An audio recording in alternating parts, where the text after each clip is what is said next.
Bhoshongora. Usaseke zvisina basa mani. Kundoita sei? Aiwa. Kumuna anoramidza kuseka here? Anorambidza kuseka chii?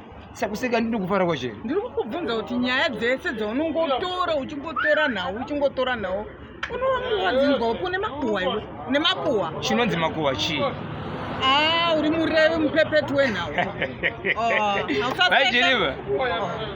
Izwa imi pamunoacta muchiita zviye vanoswera vachiitaura nezvenyu. Saka zvakaipe. Koiwo zvakaipei kuti uite makuhwa. Unonzwa nyaya nedziri kuGweru nedziri kuGwanda nedziri kuMutare chichi. Izvi zvindoda kuenda kuSlovela. Asi iwewe wakaoma iwe. Atezvara wako vanozviziva here kuti iwewe uri murevi wemakuhwa? Atezvara vangu? Imwe mari yakanda kunoroora ikoko yakabva pabasa iroro.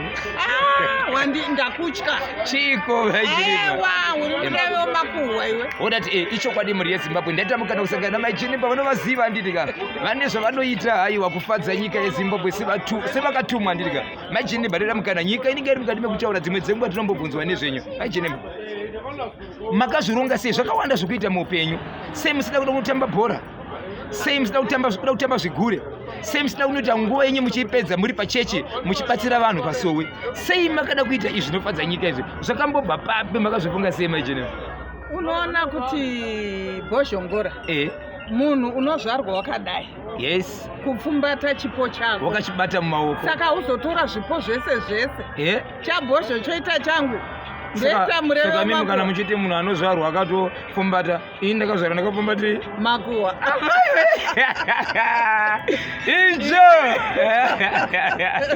Ndakazvarwa ndakapfumbata makuhwa. Kwazvo. Ndokusaka ndichika uchipepeta. Ndichitsudzura. Handiti munozvionawo naiwe. But inini paipa ndisiri ndokonzeresa kai. Ndiwe? Muzukuru wangu paipa ndianondipa kuti ndizotsudzura makuhwa evanhu. Kanye mabhonzo ndiye problem. Bhonzo ka? Wakatodzidziswa newe. Iwawe wakada muzana Amai Jilimba. Saka muri kuda kuudza vanhu chii? Ndechipi chiri kuuya, ndechipi chiri kupisa Amai Jilimba chiri kuita izvozvo. Zimbabwe irida kuziva kuti muda kuuya nezvipi. Semuzivikani kuti ndozvamunoita, ndozvabasa ramunobata ndirika. Muda kuzivisa vanhu kuti izvo zvingavamirira zvipi zvavari kumirira. Ndogara nevaudza, togara tatsudzura, togara tapapaidza kuti ndozviri kuitika. Vaudzei kuti ndezvipi zviri kuuya zvakavatarisira. Aiwaka, iwe unozviziva kuti isu tinobika nyama dzega dzega. Yes. Kuri kuuya manyama. Manyama masvinu andiri kukuburira ina Rashman. Yes. Rashman nene handiti munoziva kuti tinongopisa. Munongopisa. Ende izvozvi takatongomirira Chale dhafu. Yes. Kuti Chale paanongomuka chete kungodonzva achifamba so. Musakangana kuvaudza kuti featuring Bhoshongora. Featuring Bhoshongora. Chiri murevi chemakuhwa. Ichokwadi mhuri yeZimbabwe ndatamukana kusangana naAmai ka. Regai ndingokusiyira ndinokoti Rigiti. Ba.